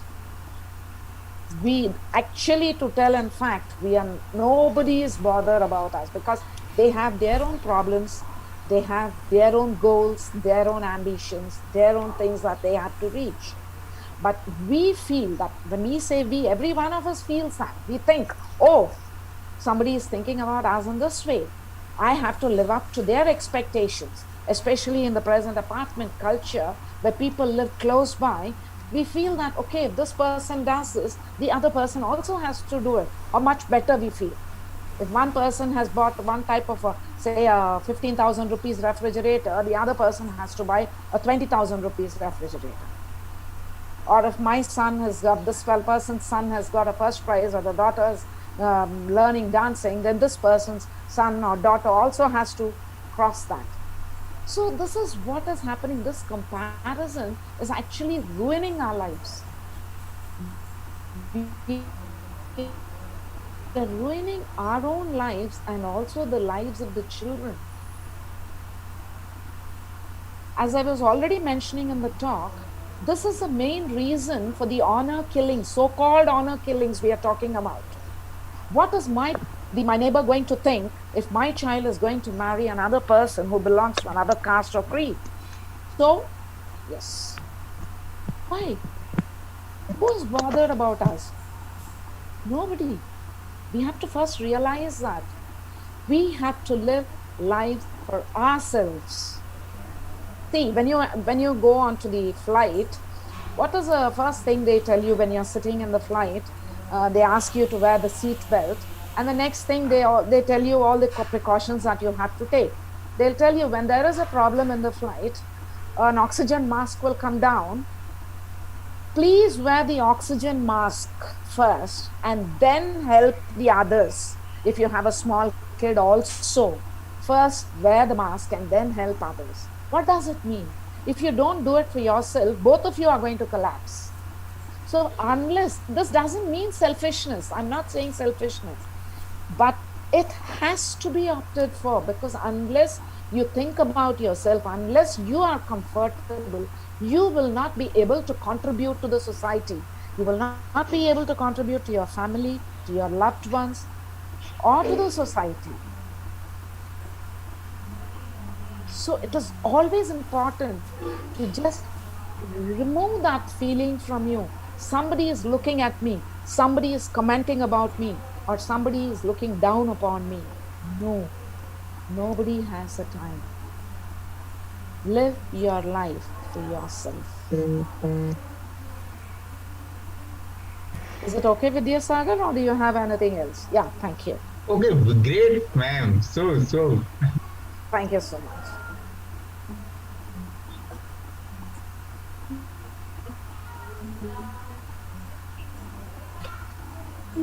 Ma'am?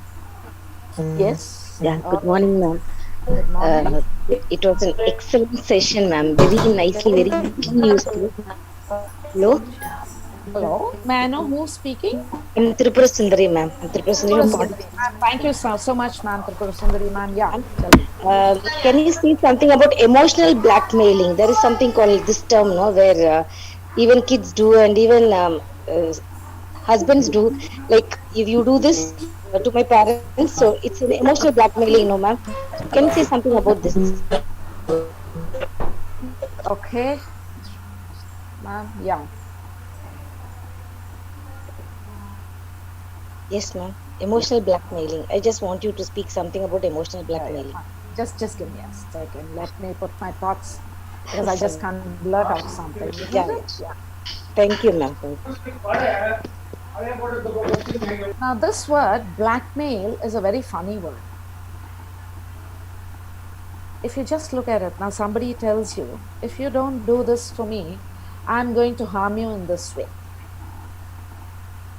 This is something which actually, if I remember correctly, somewhere when I was a child, we used to see in old movies, people holding guns and then telling all this.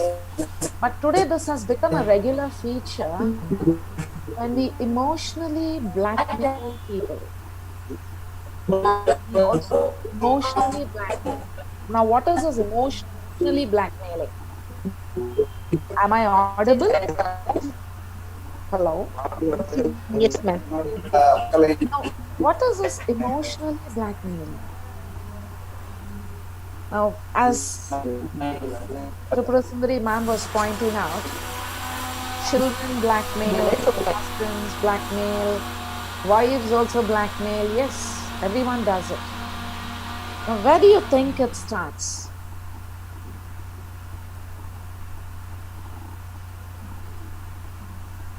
Just think of it.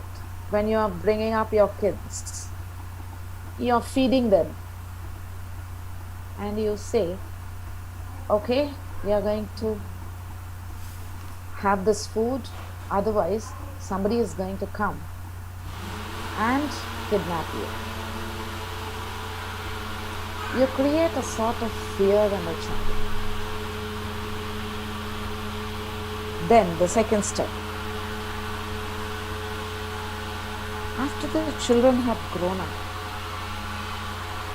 when they are into their own lives, say they choose something which is not acceptable to you, the immediate reaction that parents give is that, how much did I do for you? Are you doing this in return to me? Oh no.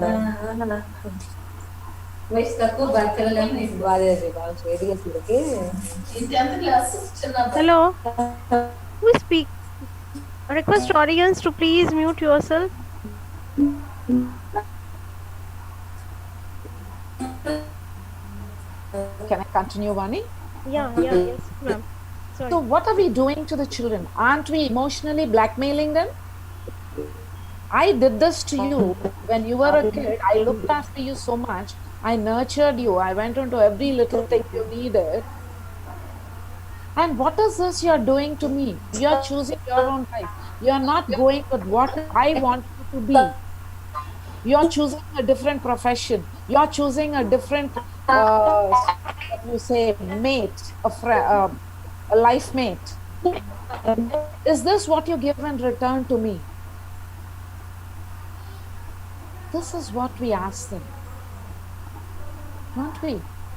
So what we are doing is, we definitely emotionally blackmail each other at some time or the other in the point of life. Yes, we do it. Now, how should we stop it? The only way to stop it is to be aware that I have emotions, so do others. Just as I respect my emotions, so do others. Just as I would love somebody to respect my emotions, so would others love me to respect their emotions. This small clearance in that mind, a clarity in the mind, will help you know, yes, what we are doing is wrong. And we also have to think.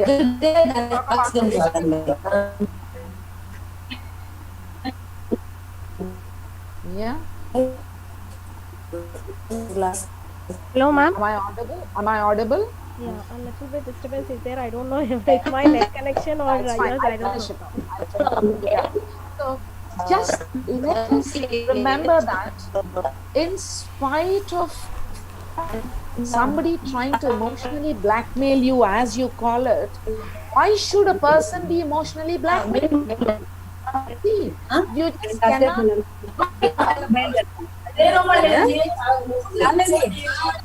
Hello. It's going beyond, Ma. I can't shout more.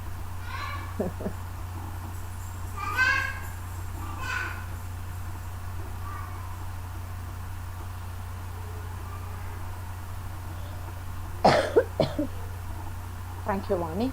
Yeah. So we are allowing them to emotionally blackmail us. We are giving them a chance. See, unless we give a chance, the others will not be able to do anything to us. That is what I told you now. If you want to be really ardently astute, you should learn to say no when you need to say no. That's very important. When something is hurting you, yes, tell somebody, yes, it hurts me. This is something, yeah, Tripura Sundari, madam, you are absolutely right. Even I have seen many instances of this. Usually what happens is we just keep quiet, we bear with it, we think that, and we have a tag there. Women are very, very, very, patience. They are epitomes of patience.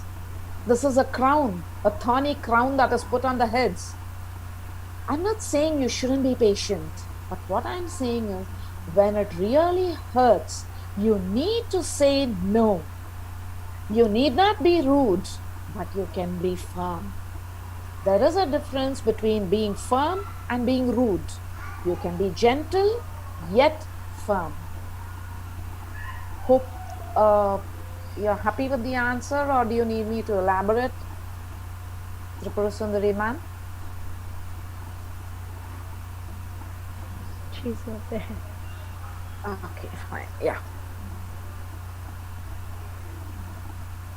Yeah, thank you, ma'am. Yeah. Yeah.